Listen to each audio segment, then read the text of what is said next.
Hello बच्चा लोग, सलाम नमस्ते सत श्री अकाल। मैं हूं आपका bio teacher Vijay sir.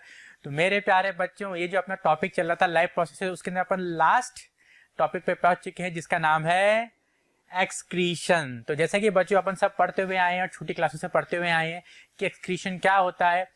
The process of getting rid of toxic harmful waste from the body is known as excretion. अब देखिए, मेन जो अपने ह्यूमन के अंदर एक्सक्रीटरी ऑर्गन है वो होता है किडनी। तो इसको अपन आगे डिस्कस करेंगे, पहले अपन बेसिक की ओर चलते हैं। अगर अपन डेफिनेशन की बात करते हैं, the process of removal of, देखिए सेट्स में बताता हूं आपको, the process of removal of toxic waste.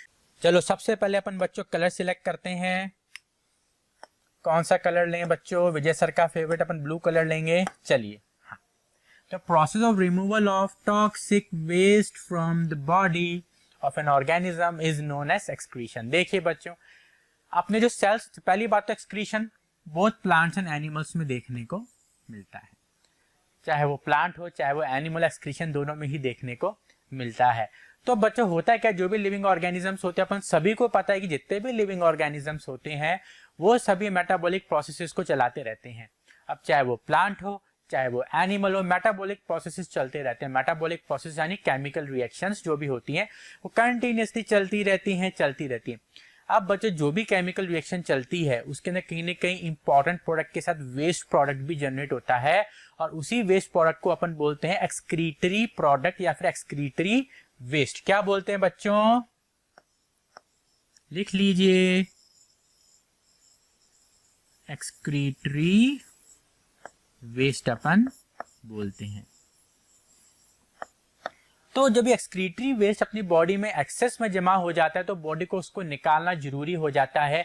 Body should get rid of this excretory waste. Body को it should get rid of this excretory waste. अगर ये वेस्ट बॉडी इनसे छुटकारा नहीं पाएगी तो बॉडी में बिल्डअप हो जाएंगे और पर्सन की वहां पर डेथ होने के चांसेस बहुत ही बढ़ जाते हैं। तो इसलिए प्यारे बच्चों, एक्सक्रीशन एक बहुत ही इंपॉर्टेंट लाइफ प्रोसेस है। जैसे कि मैंने आपको पहले भी बताया था बच्चों कि वो सारे प्रोसेस है जो कि एक लिविंग ऑर्गेनिज्म परफॉर्म करता है अपने आप को अलाइव रखने के लिए, उन्हें बोलते हैं लाइफ प्रोसेस है। जिसमें अपन न्यूट्रिशन डिस्कस कर चुके हैं, ट्रांसपोर्टेशन, रेस्पिरेशन डिस्कस कर चुके हैं। जो लास्ट टॉपिक वो है एक्सक्रीशन। चलिए आगे बढ़ते हैं बच्चों। पहले अपन प्लांट्स की बात करते हैं, है ना। एक्सक्रीशन इन प्लांट्स, देखिए जो मेन वेस्ट प्रोडक्ट्स होते हैं प्लांट्स के अंदर वो होते हैं carbon dioxide, water and oxygen. देखिए इधर अगर मैं यहाँ पे हाईलाइट करूं, कार्बन डाइऑक्साइड, वाटर और ऑक्सीजन, ये जो तीन होते हैं, तीन मेन वेस्ट या फिर एक्सक्रीटरी प्रोडक्ट्स यहाँ पर होते हैं। अब अपन आगे देखेंगे कैसे इनसे प्लांट जो होते हैं वो गेट रिड करते हैं। गेट रिड यानी छुटकारा पाते हैं। देखिए अगर आप ये पहला डायग्राम देख रहे हैं तो मैं आप इसको देख के समझ गए होंगे, यहाँ पे जो रबर है वो निकाला जा रहा है। अभी जो रबर होता है बच्चों, लेटेक्स होता है, बेसिकली लेटेक्स भी इसको बोलते हैं। तो ये प्लांट के लिए तो वेस्ट प्रोडक्ट है, लेकिन अपने लिए काम की चीज है। यहाँ पे देखिए गम हो गया, रेजिन हो गया, ठीक है। यहाँ पे देखिए गट्टेशन चल रहा है, जो वाटर है उसका लॉस हो रहा है, गट्टेशन। तो जो भी आप गम हो गया, रेजिन हो गया, लेटेक्स हो गया, कार्बन डाइऑक्साइड हो गया, वाटर हो गया, ऑक्सीजन तक, ये प्लांट के लिए क्या होता है? वेस्ट प्रोडक्ट्स है। तो कहीं ना कहीं बच्चों नेचर जो होती है वो कम्युनिटी को एज ए होल बनाती है। भाई किसी चीज के लिए जो चीज वेस्ट है वो किसी और के लिए काम की हो जाएगी। आ रही बात सामने। और इसी तरीके से इस धरती का जो जीवन चक्र है वो चलता रहता है। देखिए ये रेजिन वगैरह है, गम्स हो गई, गोंद के जो लड्डू खाता है ना, गोंद के लड्डू, वो गोंद प्लांट के लिए वेस्ट प्रोडक्ट है, एक्सक्रीटरी प्रोडक्ट है, लेकिन अपने लिए वो काम की चीज है। ठीक है, चलिए अब आगे बढ़ते हैं बच्चों। Therefore, various methods used by plants to get rid of waste products are stomata and lenticels। बच्चों जो गैसियस वेस्ट प्रोडक्ट्स होते हैं, भाई प्लांट जब रेस्पिरेशन करता है तो कार्बन डाइऑक्साइड निकालता है, एक्सक्रीट आउट करता है, और जब वो फोटोसिंथेसिस करता है तो ऑक्सीजन को एक्सक्रीट आउट करता है। अच्छा एक बात ध्यान रखने लगी है बच्चों कि जो फोटोसिंथेसिस होता है ना बच्चों, वो ओनली डे टाइम में चलता है जब तक सूर्य चमकता है। रात के टाइम फोटोसिंथेसिस बंद हो जाता है। लेकिन जो रेस्पिरेशन वो 24 आवर्स चलता है। देखिए एनर्जी, जो भी अलाइव है, लिविंग है, उसको एनर्जी की रिक्वायरमेंट होती है, और जब तक वो जिंदा रहेगा एनर्जी चाहिए ही चाहिए रहेगी। तो बच्चों जो आपकी कार्बन डाइऑक्साइड होती है मॉर्निंग के टाइम में तो यूज कर ली जाती है। इन मॉर्निंग में जो कार्बन डाइऑक्साइड निकलती है रेस्पिरेशन के दौरान, वो प्लांट यूज कर लेता है फोटोसिंथेसिस के अंदर, बॉडी से बाहर नहीं निकालता है, एयर में रिलीज नहीं करता है। लेकिन एट नाइट टाइम, ये बात ध्यान रखने लायक है, शायद मैंने आपको पहले भी बताई है, ड्यूरिंग नाइट टाइम जो CO2 होती है वो रिलीज हो जाती है एयर के अंदर।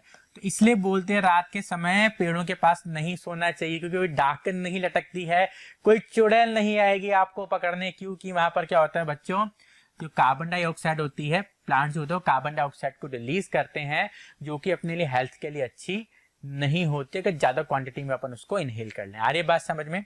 तो अगर मैं बात करूं गैसेस प्रोडक्ट की, तो स्टोमेटा और लेंटिकल्स के द्वारा गैसेस प्रोडक्ट को एक्सक्रीट कर दिया जाता है।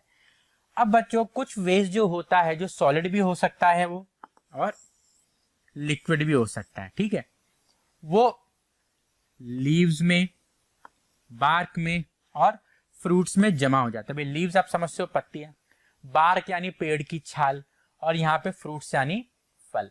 तो कुछ वेस्ट प्रोडक्ट्स चाहे वो सॉलिड हो लिक्विड हो, लीव्स में, बार्क में, फ्रूट्स में जमा हो जाता है। और जब ये गिरते हैं, पत्तियों के झड़ने को बोलते हैं शेडिंग ऑफ लीव्स, बार्क के गिरने को बोलते हैं पीलिंग ऑफ बार्क, और फ्रूट से गिरने को बोलते हैं फॉलिंग ऑफ फ्रूट। जब ये तीनों चीजें गिरती हैं तो अपने साथ वेस्ट प्रोडक्ट्स को लेके प्लांट से बाहर चली जाती है।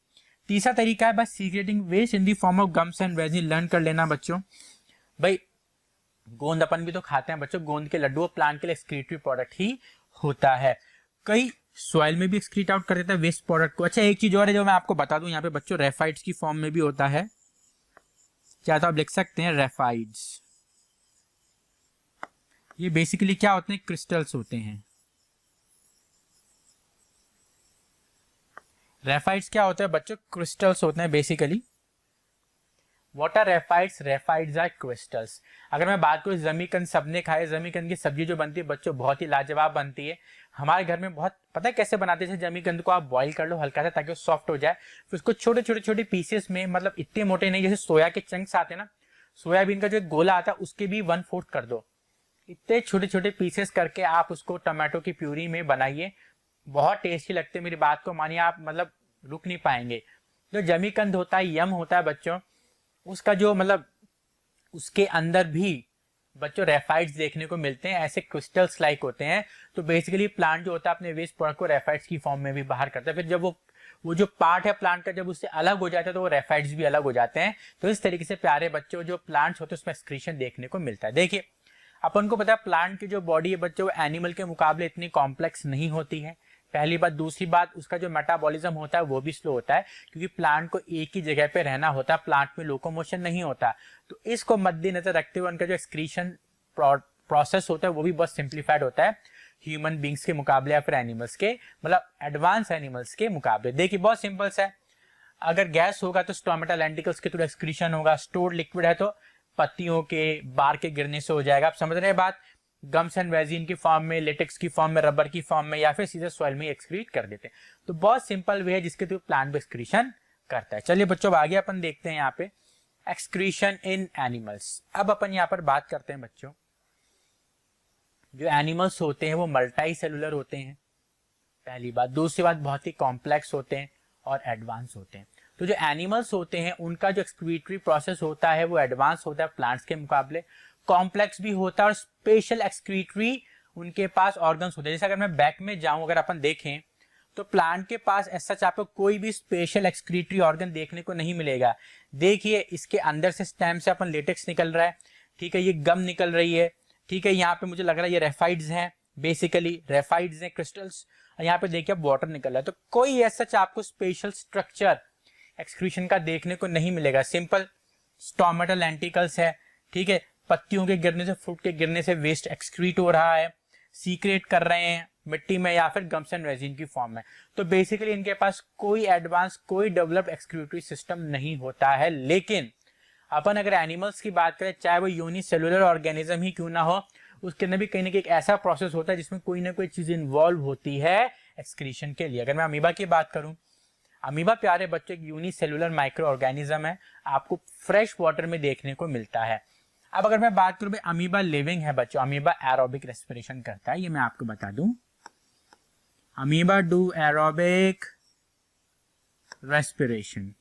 अब जब एरोबिक रेस्पिरेशन चलता है बच्चों तो आपको पता होगा कार्बन डाइऑक्साइड जैसे वेस्ट प्रोडक्ट यहाँ पर निकलेगा। तो जो कार्बन डाइऑक्साइड निकलता है उसको डिफ्यूजन के थ्रू बॉडी से बाहर निकाल दिया जाता है। अब डिफ्यूजन क्या होता है बच्चों, एक बात आप गिठान बांध लीजिए कि जो भी गैसेस का एक्सचेंज होगा अक्रॉस द मेम्ब्रेन वो होगा डिफ्यूजन के द्वारा। किसके द्वारा? डिफ्यूजन के द्वारा। चिंटू बेटा जल्दी बोल, सब बच्चों को पता किसके द्वारा? डिफ्यूजन के द्वारा। तो जितने भी लिविंग ऑर्गेनिज्म होते हैं जिसमें गैस का एक्सचेंज होता है, चिंटू बेटा किसके द्वारा होता है? चिंटू बोला डिफ्यूजन। तो ये बात आप लर्न कर लेना, ठीक है। अब लेकिन जो नाइट्रोजीनस वेस्ट होता है, अब बच्चों देखो अमीबा है, अमीबा की भी प्रोटीन की रिक्वायरमेंट होती है, तो जो यूरिया बनता है नाइट्रोजीनस वेस्ट बनता है मोस्टली प्रोटीन से ही ये बनता है। तो कैसे निकलेगा? ये निकलेगा कॉन्ट्रैक्टाइल वैक्यूल के द्वारा। गैस हो गई तो डिफ्यूजन, नाइट्रोजीनस वेस्ट हो गया जैसे अमोनिया और एक्सेस वाटर, कॉन्ट्रैक्टाइल वैक्यूल के द्वारा। लर्न कर लेना। Now coming to earthworm. अगर मैं अर्थवर्म की बात करूं बच्चों, तो अर्थवर्म के अंदर ट्यूबुलर स्ट्रक्चर्स होते हैं जिनको बोलते हैं नेफ्रिडिया। तो इसका जो नाइट्रोजीनस वेस्ट होता है वो नेफ्रिडिया के द्वारा एक्सक्रीट किया हुआ जाता है, और जो कार्बन डाइऑक्साइड होती है वो मॉइस्ट स्किन के द्वारा एक्सक्रीट कर दी जाती है। देखिए अर्थवर्म भी लिविंग है, अर्थवर्म भी प्रोटीन लेता है और अर्थवर्म भी रेस्पिरेशन करता है। तो जो वो प्रोटीन लेगा, प्रोटीन से जो नाइट्रोजीनस वेस्ट बनेगा बच्चों वो जाएगा नेफ्रिडिया के द्वारा बाहर बॉडी से, and the carbon dioxide that is being produced by the process of respiration is removed from the skin। और ये स्किन बच्चों मॉइस्ट होना जरूरी है। देखो प्रोसेस डिफ्यूजन ही चलेगा, यहाँ पे भी गैसेस का जो एक्सचेंज होता है बच्चों वो उसमें डिफ्यूजन ही अहम भूमिका यहाँ पर निभा रहा है। अब बच्चों मॉइस्ट स्किन होने की यहाँ पर नीड क्या होती है बच्चों? जब स्किन मॉइस्ट होती है तो जो गैस होती है उस मॉइस्ट में, पानी में, उस नमी में डिसॉल्व होकर आर पार होती है। अगर नमी नहीं होगी, मॉइस्ट नहीं होगा, तो जो गैसेस का एक्सचेंज है बच्चों वो यहाँ पर होता हुआ दिखाई नहीं देगा। तो इसलिए बच्चों मॉइस्चर होना जरूरी है, नमी होनी जरूरी है, वरना गैस का एक्सचेंज नहीं हो पाएगा। अगर होगा तो बहुत ही इनकम्प्लीट वे में वो देखने को मिलेगा। तो इसलिए हमेशा जो भी एम्फीबियंस होते हैं या फिर जिनमें स्किन के द्वारा रेस्पिरेशन होता है डिफ्यूजन के थ्रू, तो उनमें आपको स्किन जो होगी वो मॉइस्ट ही देखने को मिलेगी। कमिंग टू ह्यूमन बींग्स, या ह्यूमन बींग्स ले लो यहाँ पे, ठीक है। उनके पास microscopic thin tube like structures होते हैं जिनको बोलते हैं नेफ्रॉन, और यही ह्यूमन की क्या होती है बच्चों? एक्सक्रीटरी यूनिट होती है। What is the excretory unit of human beings? Nephron. Nervous system की यूनिट क्या होती है? न्यूरॉन। न्यूरॉन और नेफ्रॉन में कंफ्यूज मत होना। अगर मैं बोलूं यूनिट ऑफ नर्वस सिस्टम, अगर यूनिट ऑफ नर्वस सिस्टम की यहाँ पे बात हो रही है तो फिर आएगा वर्ड न्यूरॉन। कई बार बच्चे का बहुत सिमिलर है न्यूरॉन और नेफ्रॉन, तो बच्चे का दिक्कत कर देते हैं।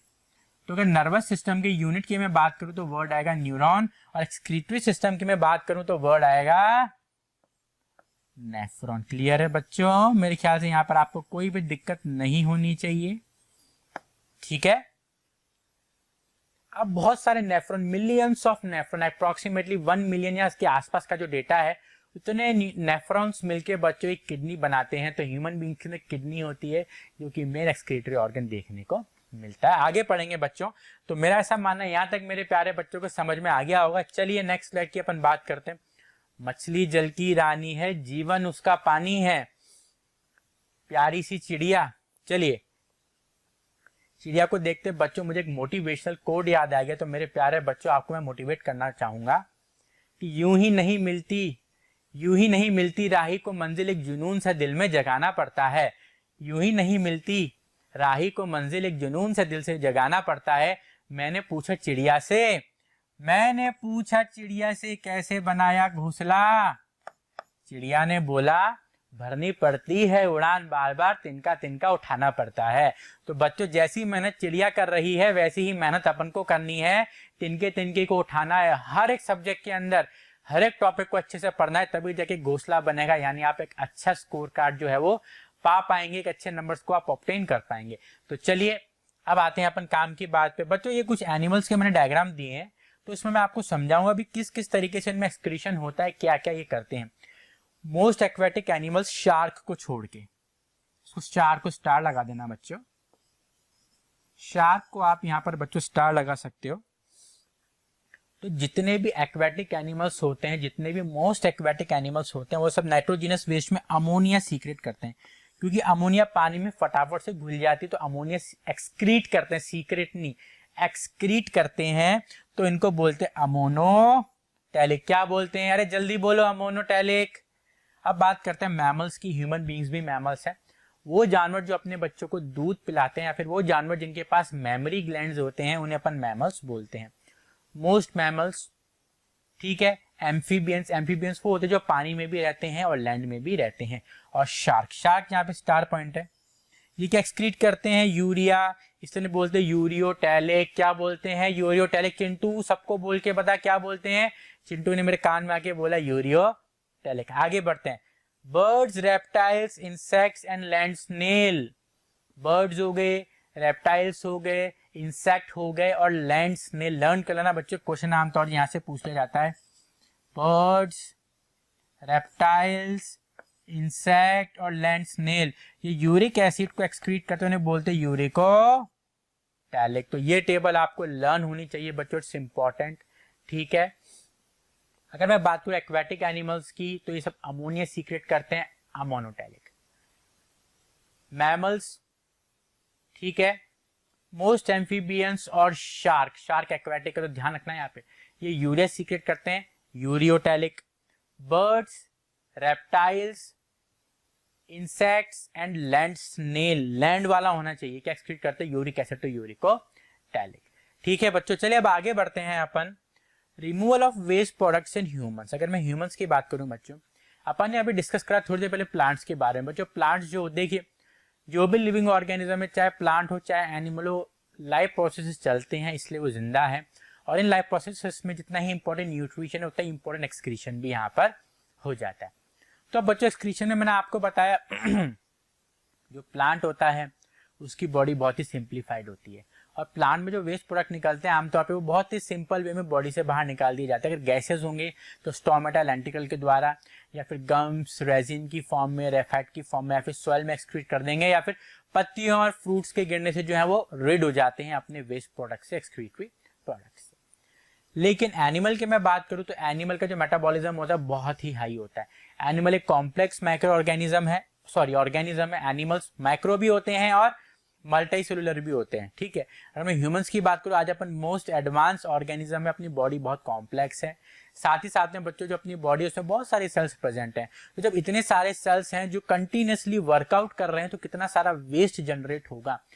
तो जब बहुत फास्ट काम करते हैं, वेस्ट भी फास्ट जनरेट होगा, निकालने का प्रोसेस भी फास्ट यहाँ पर होना पड़ेगा। तो जो main important waste product, important तो नहीं होते खैर, जो मेन वेस्ट प्रोडक्ट्स होते हैं बच्चों वो होते हैं कार्बन डाइऑक्साइड और यूरिया। अब समझिए निकलते कैसे हैं। अब जो कार्बन डाइऑक्साइड आती है बच्चों वो आती है अपने रेस्पिरेशन के थ्रू। अब रेस्पिरेशन में बच्चों यहाँ पे कौन सा चलेगा?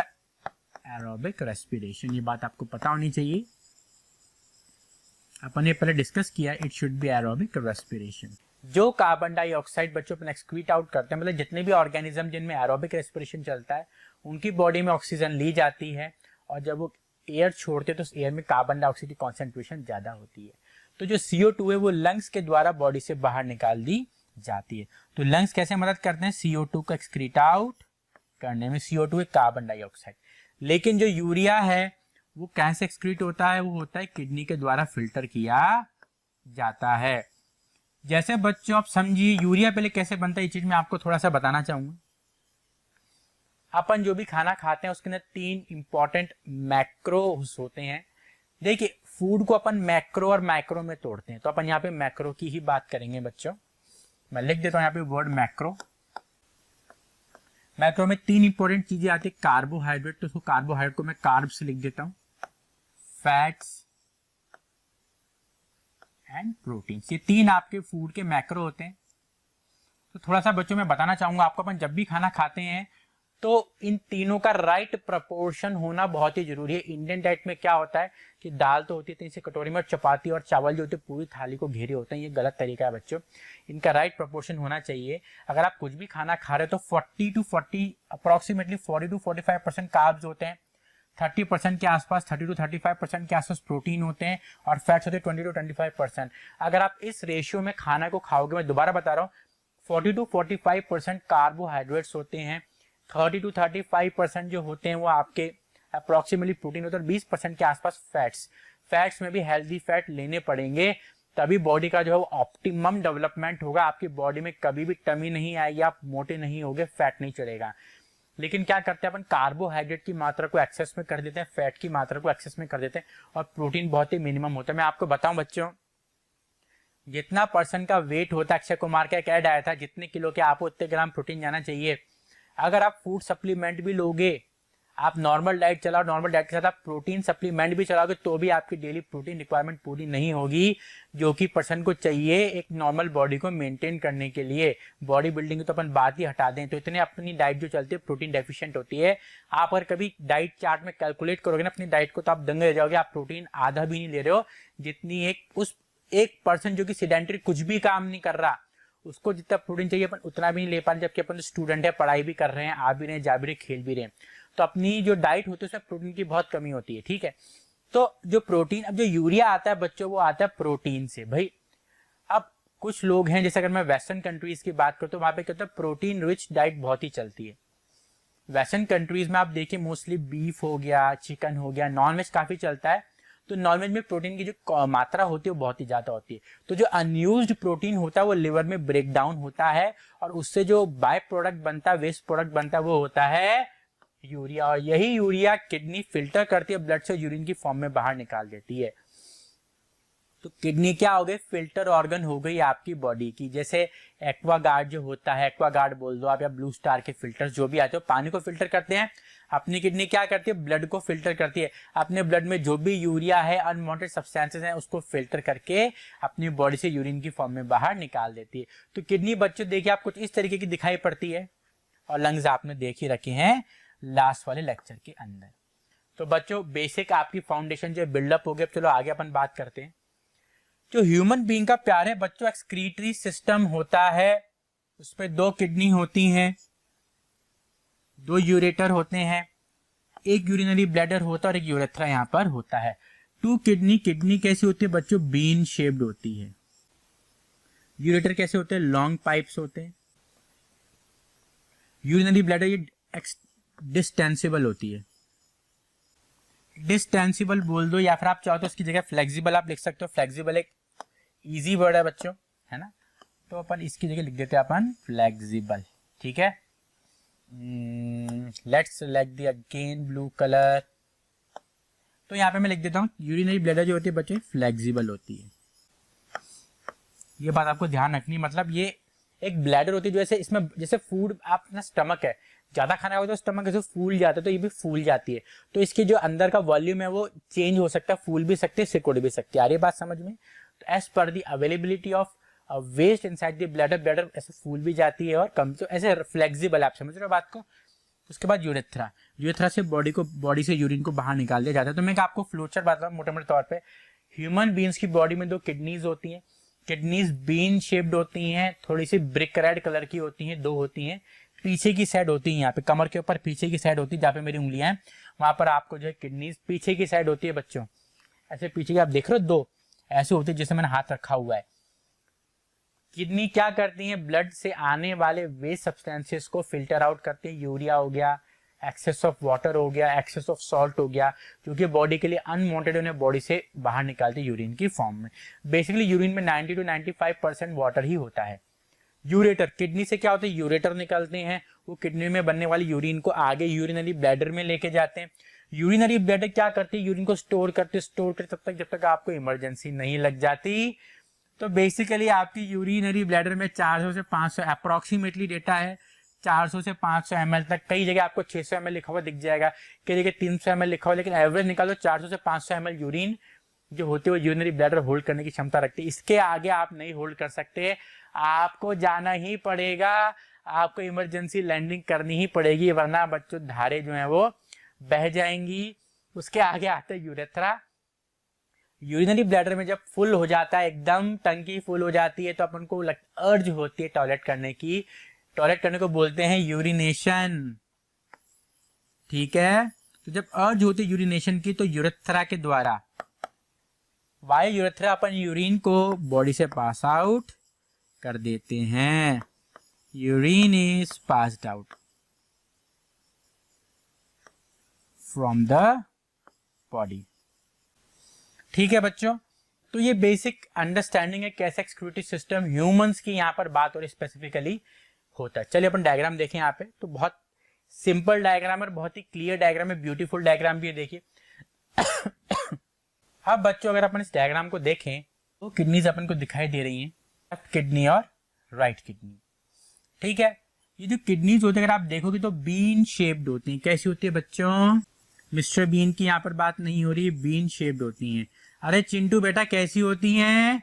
चिंटू ने मेरे कान में आके बोला विजय सर बीन शेप्ड होती हैं। तो किडनी बच्चों आपकी बीन शेप्ड होती है, चाहे बड़ा हो छोटा हो। राजमा देखा, राजमा का नाम भी किडनी बीन होता है क्योंकि वो भी किडनी जैसा होता है, ठीक है। लेफ्ट साइड में लेफ्ट किडनी, राइट साइड में राइट किडनी। अब बच्चों रीनल आर्टरी, अब इस बात को आपको ध्यान रखना है, जो रीनल आर्टरी होती है जो ब्लड लेके आती है वो होता है blood with waste. Blood with waste, कौन सा वेस्ट? यूरिया। तो आप चाहो तो इसको इम्प्योर ब्लड भी बोल सकते हो, you can call it impure blood, ठीक है। और जो रीनल वेन होती है बच्चों वो लेके आती है प्योर ब्लड। प्योर ब्लड का मतलब ये है कि blood with no urea, blood with urea removed, ऐसा आप लिख दो, blood with urea. The excretory system in humans की अपन यहाँ पर बात करें बच्चों, तो मैंने आपको बताया था अब पेयर ऑफ किडनी होती, दो किडनीज होती है, पीछे की साइड होती हैं, ऐसे कमर के ऊपर होती हैं। लेफ्ट साइड में लेफ्ट किडनी, राइट साइड में राइट किडनी। अब उन दो किडनी से पाइप्स निकलते हैं जिनको बोलते हैं अपन यूरेटर। तो बच्चों किडनी जो होती है वो बीन शेप्ड होती है, ब्रिक रेड कलर की होती हैं, ठीक है। और हर पर्सन में दो होती हैं, पेयर्स में देखने को मिलती हैं। तो जो रीनल आर्टरी होती है बच्चों वो इम्प्योर ब्लड लेके आती है किडनी के अंदर। इम्प्योर ब्लड का मतलब ये नहीं है कि अपन गैसेस की यहाँ पे बात करें, मैंने आपको बताया था जो आर्टरी होती है बेसिकली वो ऑक्सीजनेटेड ब्लड लेके जाती है, प्योर ब्लड लेके जाती है। तो जब अपन सर्कुलेटरी सिस्टम पढ़ रहे थे वहां पे मैंने कहा था आर्टरी जो होती है वो प्योर ब्लड लेके जाती है। तो वहां पे प्योर का मतलब था ऑक्सीजन रिच ब्लड, और यहाँ पे प्योर का मतलब है कि यूरिया वाला ब्लड। तो दोनों में कंफ्यूजन मत होना। अगर मैं सर्कुलेटरी सिस्टम की बात करता हूँ वहां पे प्योर ब्लड से मतलब है उसके अंदर ऑक्सीजन है। सर्कुलेटरी सिस्टम में प्योरिटी से मतलब है ऑक्सीजन होना, एक्सक्रीटरी सिस्टम में इम्प्योरिटी से मतलब है उसमें यूरिया होना। तो इस केस में जो आर्टरी होती है वो इम्प्योर ब्लड लेके आती है। इम्प्योर ब्लड का मतलब ये नहीं कि कार्बन डाइऑक्साइड है, इम्प्योर ब्लड का मतलब है कि उसके अंदर यूरिया की इम्प्योरिटी है। इससे कंफ्यूजन बिल्कुल भी मत होना बच्चों। तो इसमें जो वेस्ट प्रोडक्ट होता है वो यूरिया को अपन बोलेंगे इम्प्योर ब्लड।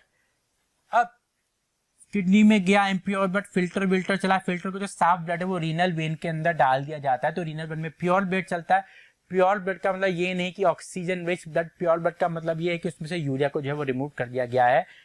अब किडनी में जो फिल्टर होता है बच्चों उसमें यूरिया तो होता है, यूरिया के साथ जो एक्सेस ऑफ वाटर होता है, एक्सेस ऑफ सॉल्ट्स होते हैं वो भी निकल जाते हैं। तो urea plus water plus excess of salts मिलकर यूरिन बनाते हैं।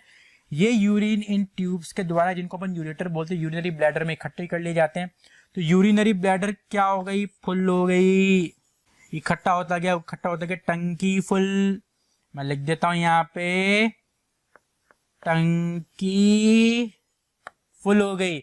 जैसे ही टंकी यहाँ पर फुल हुई तो यूरेथ्रा, अरे गंदे बच्चों देखना नहीं है, वेरी बैड। तो यूरेथ्रा के थ्रू पर्सन क्या कर देगा? यूरिन को पास आउट कर देता है।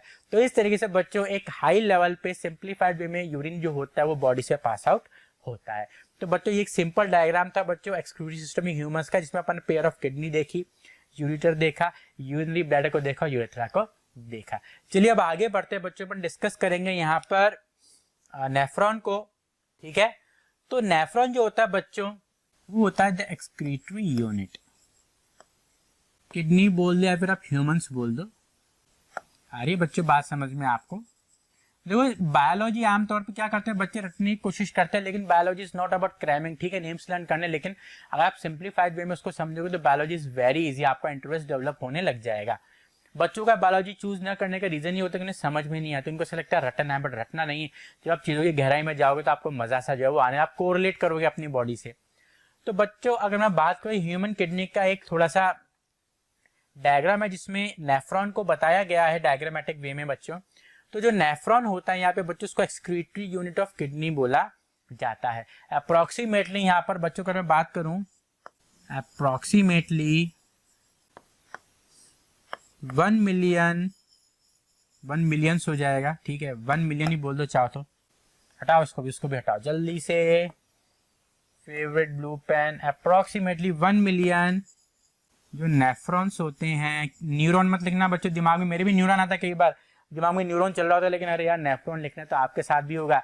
नेफ्रॉन न्यूरॉन इतने सिमिलर साउंडिंग है कि बच्चों दिमाग में जो खिचड़ी बना के रखते हैं वो, तो लिखते टाइम आपको ध्यान रखना हो सकता है दिमाग में नेफ्रॉन चल रहा हो, लिख आप न्यूरॉन दे दो। तो अप्रोक्सीमेटली 1 मिलियन नेफ्रॉन्स मिलके किडनी बनाते हैं। तो मतलब नेफ्रॉन ही किडनी नहीं बनाते बेसिकली, बट किडनी के अंदर अप्रोक्सीमेटली आपको 1 मिलियन जो है नेफ्रॉन तक देखने को मिल जाएंगे।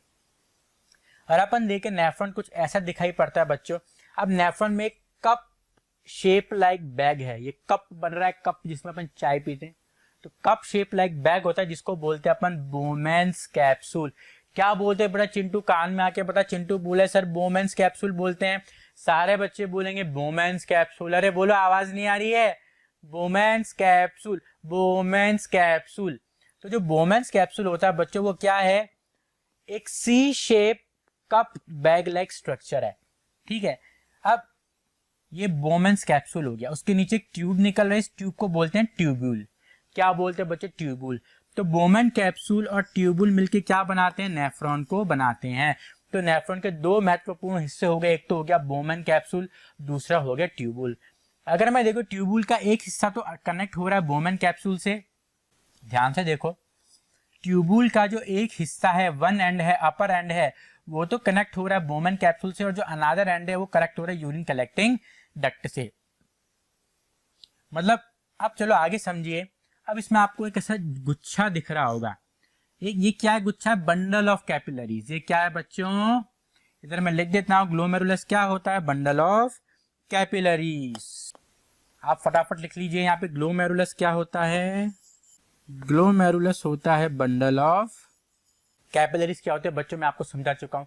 कैपिलरीज जो होते हैं ब्लड वेसल्स होती है जो सिंगल लेयर ऑफ सेल की बनी होती है ऑलमोस्ट, और आर्टरीज को वेन से कनेक्ट करने का काम करती है। देखिए यहाँ पे भी देखिए, यहाँ से आती है रीनल आर्टरी और यहाँ पे जाती है रीनल वेन। देखिए ये रीनल आर्टरी और रीनल वेन, तो रीनल आर्टरी से जो डर्टी ब्लड होता है वैसे ग्लोमेरुलस में जाता है, फिर छन छना के रीनल वेन में कनेक्ट हो जाती है। तो रीनल आर्टरी आई और रीनल वेन गई, दोनों के बीच में क्या है, ग्लोमेरुलस। रीनल आर्टरी से गंदा खून आया, रीनल वेन से, देखो लिखा हुआ भी है डायग्राम में, गंदा खून, गंदे खून का मतलब है यूरिया वाला खून, रीनल आर्टरी से आया, छन छना के रीनल वेन के थ्रू बाहर गया, तो बीच में क्या आ रही है, कैपिलरी। ये ग्लोमेरुलस क्या, बंडल ऑफ कैपिलरी तो है। तो इस तरह से देखिए यहाँ पे अपन प्रूफ करते हैं कैपिलरी आर्टरी को वेन से जोड़ने का काम करती है। अब यहाँ पे काम क्या है बच्चों, कैपिलरी, कैपिलरी बहुत थिन होती है, बहुत पतली होती है, तो उसमें फिल्ट्रेशन प्रोसेस चलता रहता है। जब रीनल आर्टरी से जो गंदा खून आता है वो बहुत प्रेशर से आता है, तो जब प्रेशर क्रिएट होता है तो इसमें क्या होता है, ब्लड में जो छोटी छोटी चीजें होती हैं वो फिल्टर आउट होने लग जाती हैं कैपिलरी से। अब क्या क्या फिल्टर आउट होता है मैं लिख देता हूं यहाँ पे, urea, excess water, salts and glucose. ये जो छोटी छोटी चीजें होती हैं, और अमाइनो एसिड्स भी, इसमें अपन अलग तरीके से इसको पढ़ते हैं बच्चों। हाँ, तो बच्चों जो छोटी छोटी चीजें होती हैं वो फिल्टर आउट हो जाती हैं। जैसे क्या क्या हो गया बच्चों, यूरिया, वाटर, ठीक है, और ग्लूकोज भी आप चाहो तो लिख दो। ये सब इससे फिल्टर आउट हो जाते हैं और ग्लोमेरुलस के अंदर चल जाते हैं एज ए ग्लोमेरुलस फिल्ट्रेट। ये कहां पे जाते हैं, ग्लोमेरुलस में, एज ए ग्लोमेरुलस फिल्ट्रेट। ठीक है, यहाँ पे मैं लिख देता हूं ग्लोमेरुलस फिल्ट्रेट, इसको अपन हाईलाइट कर देते हैं। और जो बड़ी चीजें हैं जैसे ब्लड सेल्स हो गए या लार्ज प्रोटीन मॉलिक्यूल्स हो गए, वो फिल्टर आउट नहीं होते, वो जैसे आर्टरी में आते हैं वैसे ही वेन्स में चले जाएंगे। लेकिन जो छोटी चीजें हैं जो कैपिलरीज की वॉल से पास आउट हो जाती है, जैसे urea, glucose, amino acids, water वगैरह, ये सब पास आउट हो जाते हैं और इसे ग्लोम इधर इधर इकट्ठे हो जाते हैं बोमेंस कैप्सूल में, एज अ ग्लोमेरुलस फिल्ट्रेट बोल सकते हो आप इसको। ठीक है, फिल्ट्रेट की फॉर्म में जमा यहाँ पर हो जाते हैं। अब फिर जो फिल्ट्रेट है फिर ऐसे ट्यूब्यूल के अंदर चलेंगे। अब ट्यूब्यूल के अंदर चलेंगे तो आप देख रहे हो कि यहाँ पे एक कैपिलरी चल रही है। ये कैपिलरी क्या करेगी, काम की चीजों को एब्जॉर्ब कर लेगी। काम का क्या है, अमाइनो एसिड, वाटर, ग्लूकोज और काम के सॉल्ट्स को एब्जॉर्ब कर लेगी, लेकिन यूरिया को एब्जॉर्ब नहीं करेगी।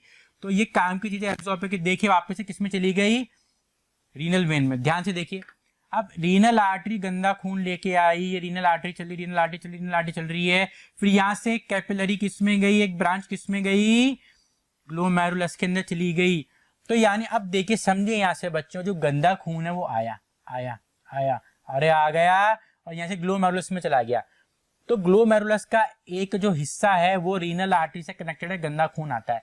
अब जब गंदा खून, देखो यहाँ पे तो मोटा है, यहाँ पे पतला होगी तो प्रेशर बढ़ जाता है, यहाँ पे मोटापा ज्यादा है इस वेसल का, यहाँ पे पतला हो गया तो प्रेशर बढ़ गया। प्रेशर से क्या हुआ, इस ग्लोमेरुलस में छनने की प्रक्रिया चालू हो जाएगी, जिसमें छोटी छोटी चीजें जैसे urea, amino acid, water, glucose वगैरह सब छन के बोमेन कैप्सूल में गिर जाएगा एज अ फिल्ट्रेट। और बाकी जो बड़ी चीजें हैं जैसे हो गया आपका ब्लड सेल्स और प्रोटीन, वो नहीं छनेंगे, वो एज इट इज यहाँ से बाहर निकलेंगे और बाहर निकल के देखो किसमें कनेक्ट हो रहे हैं, ये रीनल वेन में। आ रही बात समझ में, आर्टरी से चालू हुआ, यहाँ पे छन्ना और रीनल वेन में कनेक्ट हो गया, तो क्लीन ब्लड रीनल वेन में निकल जाएगा।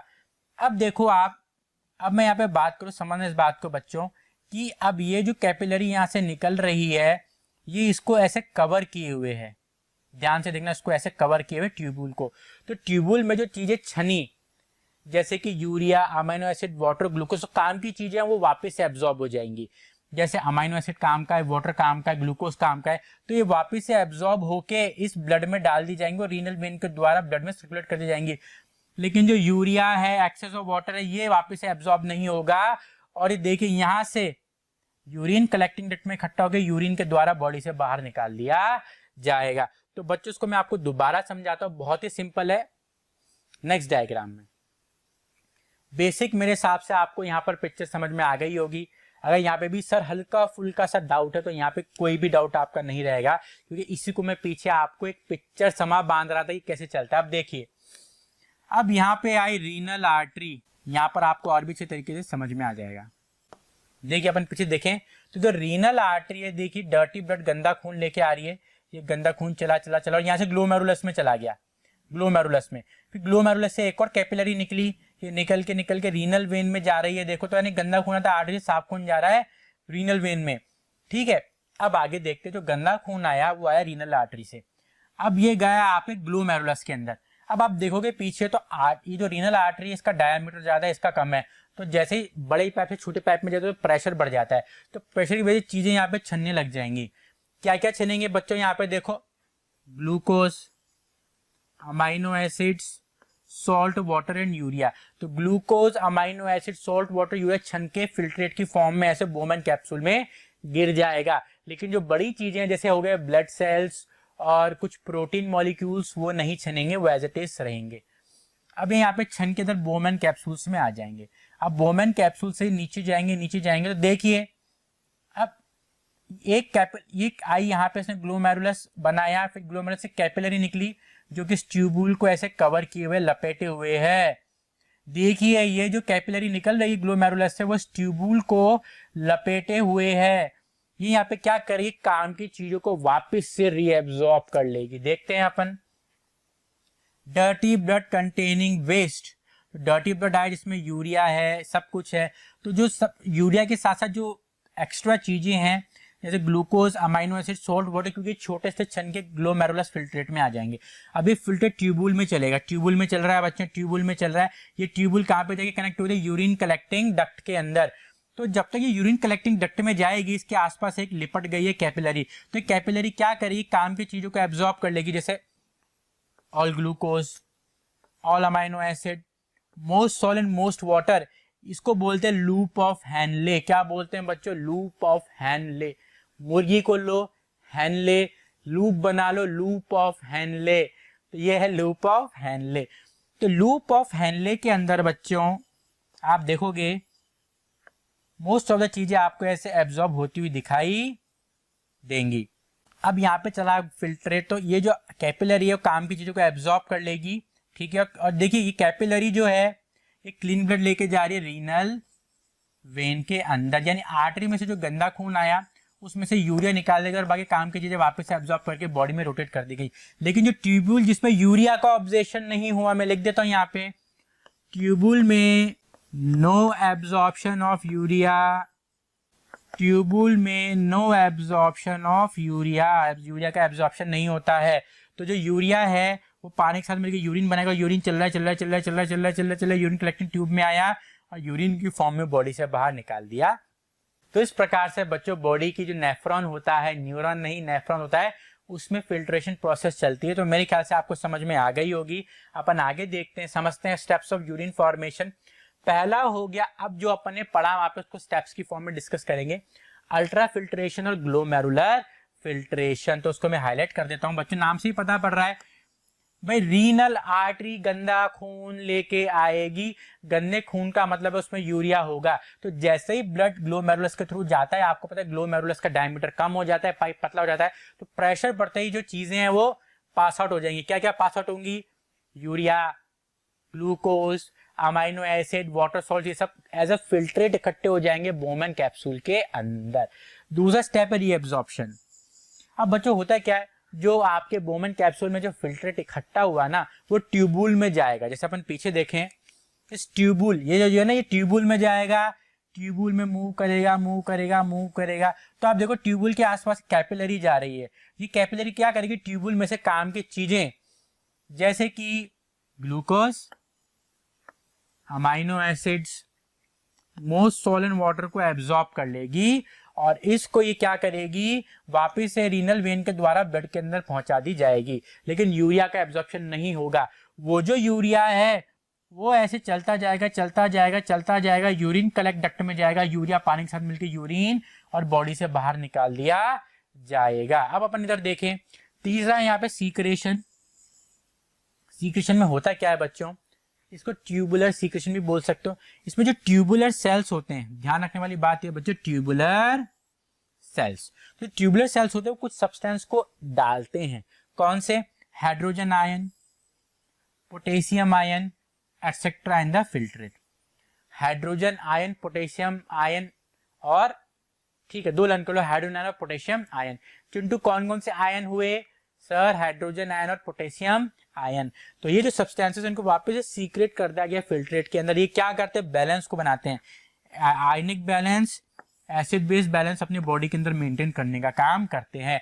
तो ये तीन महत्वपूर्ण स्टेप्स होते हैं बॉडी के अंदर। उसके बाद क्या होता है बच्चों? एंड में जो यूरिन होता है उसको पास आउट कर दिया जाता है, urine pass out. Ultra filtration, छनी चीजें ग्लोमेरुलर बोमेन्स कैप्सूल में आई, उसके बाद रीएब्जॉर्प्शन हुआ, काम की चीजें जैसे अमाइनो एसिड वाटर एब्जॉर्ब करेगा यूरिया को छोड़ के। उसके बाद जो फिल्ट्रेट है ग्लोमेरुलर फिल्ट्रेट, उसके अंदर ट्यूबुलर सीक्रेशन हुआ, हाइड्रोजन आयन, पोटेशियम आयन डाले गए, जिससे क्या होता है? बॉडी का balance, ionic balance, acid base balance बनता है, मेंटेन रहता है। उसके बाद जो यूरिन है, जो यूरिया है, वो ट्यूबुल के होते हुए बॉडी से बाहर निकाल दिया जाएगा। तो ये है बच्चों स्टेप्स ऑफ यूरिन फॉर्मेशन या फिर मैकेनिज्म ऑफ यूरिन फॉर्मेशन। बहुत ही इजी है। मैंने आपको तीनों डायग्राम में इस चीज को रिपीट कराया, तो मेरे ख्याल से अब तो बच्चे को लर्न ही हो गया होगा।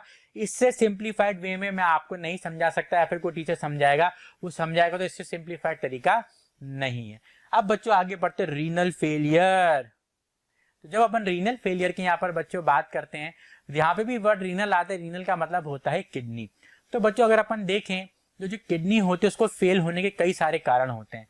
देखिए, या तो इन्फेक्शन हो जाए, ठीक है, या फिर चोट हो जाए। भाई आप एक बार क्या करते हैं, लोग बहुत तेज एक्टिवा चलाते हैं, मैंने देखा है बच्चे लेते एक्टिवा ऐसे चलाते जैसे कोई वो है ना हायाबुसा चला रहे हैं, तो एक्टिवा चलाते चलाते वो घुस गया सरिया वाला टक के अंदर, सरिया के किडनी के आर पार हो गया। तो किडनी के जब आर पार हो तो इंजरी हो गई, अब किडनी तो खत्म हो गई। तो या तो इन्फेक्शन हो जाए किडनी के अंदर, या फिर इंजरी हो जाए, या फिर बहुत ज्यादा हाई प्रेशर, या फिर बहुत ज्यादा शुगर, या फिर किडनी में बराबर ब्लड का फ्लो नहीं हो रहा है। इन सभी कारणों की वजह से क्या होता है बच्चों? किडनी की कैपेसिटी कम हो जाती है और किडनी फेल भी होने के चांसेस यहाँ पर रहते हैं।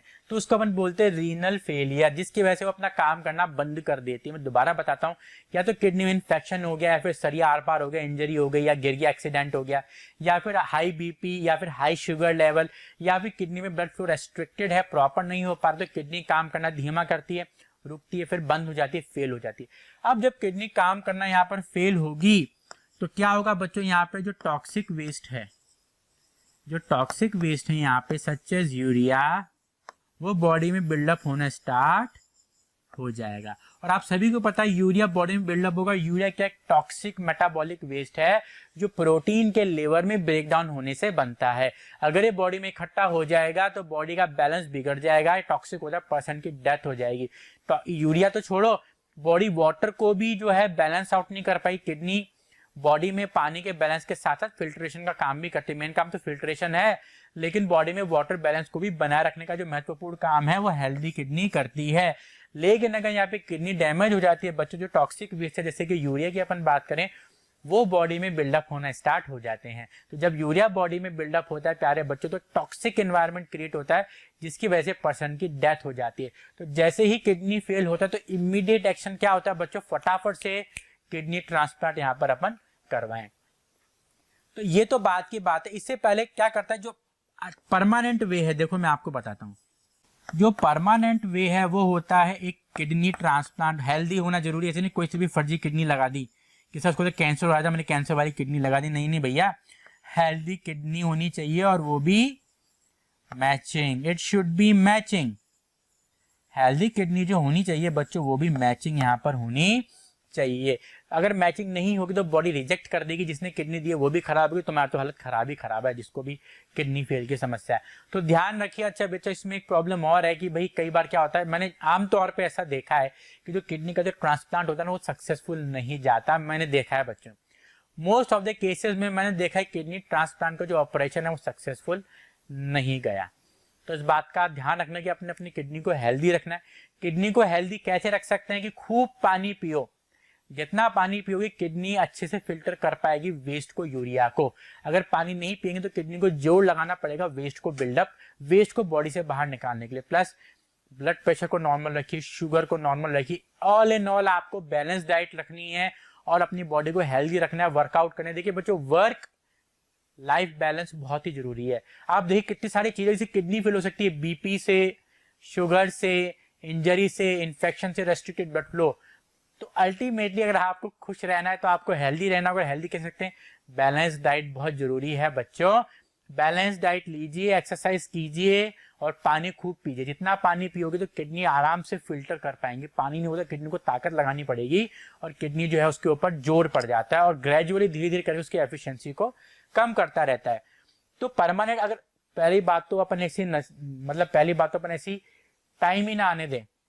अब ऐसा टाइम आ गया है बच्चों, तो परमानेंट वे क्या है, हेल्दी किडनी मैचिंग। तो हेल्दी किडनी जो कि मैचिंग होनी चाहिए उससे आप अपनी बॉडी में डालें, वो मैचिंग होनी चाहिए, तभी जाके पर्सन का जो बॉडी का फिल्ट्रेशन प्रोसेस है वो रिस्टोर हो पाएगा और हेल्दी पर्सन वो दोबारा से बन जाएगा। अच्छा एक बात और, एक जो पर्सन वो एक किडनी पे भी जिंदा रहना चाहिए, लेकिन किडनी सही होनी चाहिए। जरूरी दोनों किडनी हो, एक किडनी से भी पर्सन सर्वाइव यहाँ पे कर सकता है। लेकिन किसी कारणवश किडनी नहीं मिली तो अब क्या किया जाए, तो उस केस में बच्चों डायलिसिस चलता है। इसमें किडनी मशीन लगाते हैं। क्या लगाते हैं, किडनी मशीन जो होती है वो यहां पर लगाई जाती है। किडनी मशीन को बच्चों डायलिसिस मशीन भी बोला जाता है। Kidney machine is also known as dialysis machine. तो भाई अब किडनी हो गई है खराब, या फिर किडनी की एफिशिएंसी कम हो गई है, एक हेल्दी किडनी नहीं मिल पा रही है, या देखो इतना पैसा नहीं होता बच्चों सबके पास किडनी ट्रांसप्लांट करवा ले। पहली बात तो कोई देना पसंद नहीं करेगा, मिल भी गया तो बहुत डिमांड रहती है। जिनके पास पैसा वो करवा लेते हैं और सब लोगों के पास देखो पैसा नहीं होता, हर कोई करोड़ों में नहीं कमाता। बहुत सिंपल सी बात है, इसलिए आपको अपनी हेल्थ का ध्यान रखना ही पड़ेगा। तो अब किडनी नहीं मिली किसी भी कारण, पैसा भी फिर भी किडनी नहीं मिली, तो इमरजेंसी ट्रीटमेंट क्या लेते हैं अपन, आर्टिफिशियल किडनी यूज करते हैं। आर्टिफिशियल किडनी को बच्चों अपन डायलिसिस मशीन भी बोलते हैं। इसमें क्या होता है बच्चों, आर्टरी से गंदे खून को निकाला जाता है और डायलिसिस मशीन में डाला जाता है। अब इस डायलिसिस मशीन में क्या होता है बच्चों, सेमी परमिएबल मेम्ब्रेन वाले पाइप्स होते हैं। सेमी परमिएबल मेम्ब्रेन वाले पाइप्स होते हैं बेसिकली, जिनमें खून को दौड़ाया जाता है। अब ये जो पाइप्स हैं इस डायलिसिंग सॉल्यूशन में चलते हैं। ये आया गंदा खून आया, ये गंदा खून आ रहा है, देखिए गंदा, इसमें तो गंदगी भी दिखा रहे हैं, देखो गंदगी दिखा रहे हैं, डॉक्टर से गंदगी इसमें गया, इसमें सेमी परमिएबल पाइप्स के अंदर ये इस डायलिसिंग सॉल्यूशन में घूमता है। इसमें जो सॉल्यूशन है उसको बोलते हैं डायलिसिंग सॉल्यूशन। अब जब पाइप इस डायलिसिंग सॉल्यूशन में घूमता है तो जो डायलिसिंग सॉल्यूशन है बच्चों, इसमें क्या होता है, यूरिया को निकाल लिया जाता है। तो इस डायलिसिंग सॉल्यूशन में देखिए अब यूरिया निकल गया अब इस वेस्ट सॉल्यूशन को इसमें डाल दिया जाता है, फ्रेश सॉल्यूशन भर दिया जाता है, और जो खून जो साफ हुआ जिसमें से यूरिया निकल गया वापस से ह्यूमन की वेन के अंदर डाल दिया जाता है। तो वाई वापस से सिंपल वेन में डाल रहे हैं और आर्टरी से निकाल रहे हैं, तो उसको बोलते हैं डायलिसिंग मशीन आर्टिफिशियल किडनी, जिसमें आर्टरी से वेस्ट खून, गंदा खून निकाला जाता है, पाइप्स के अंदर चला जाता है, डायलिसिंग सॉल्यूशन है, यूरिया निकल गया, साफ खून को वापस से इधर डाल दिया गया रीनल वेन में, और जो गंदा यूरिया वाला डायलिसिंग सॉल्यूशन है उसको इधर इकट्ठा कर दिया जाता है और फ्रेश को पंप अप कर दिया जाता है। तो इस तरीके से बच्चों ये जो होता है ये कंटिन्यूसली नहीं होता, पीरियोडिकली करवाना पड़ता है। जब डॉक्टर आपको बताता है भाई आपको हफ्ते में इतनी बार आना है या 2 हफ्ते में 1 बार आना है, महीने में कितनी बार आना है, डॉक्टर आपको बताएगा। कई बार तो कंटिन्यूसली भी रहना पड़ता है जब तक किडनी नहीं मिलती है। तो बच्चों कोशिश करें, भगवान न करेगी अपन को ऐसा दिन देखना पड़े, अपन हेल्दी रहें। ठीक है बच्चों, यही मेरी प्रार्थना है भगवान से आप सभी के लिए और मेरे परिवार और मेरे लिए भी। तो मेरे प्यारे बच्चों, मैं आशा करता हूँ आज का लेक्चर आपको समझ में आया होगा, आपको मजा भी आया होगा। अगर ये लेक्चर आपको अच्छा लगा तो हमारे चैनल को सब्सक्राइब कीजिए, लाइक कीजिए, वीडियो को शेयर कीजिए। आज के लेक्चर में बस इतना ही एंड थैंक यू।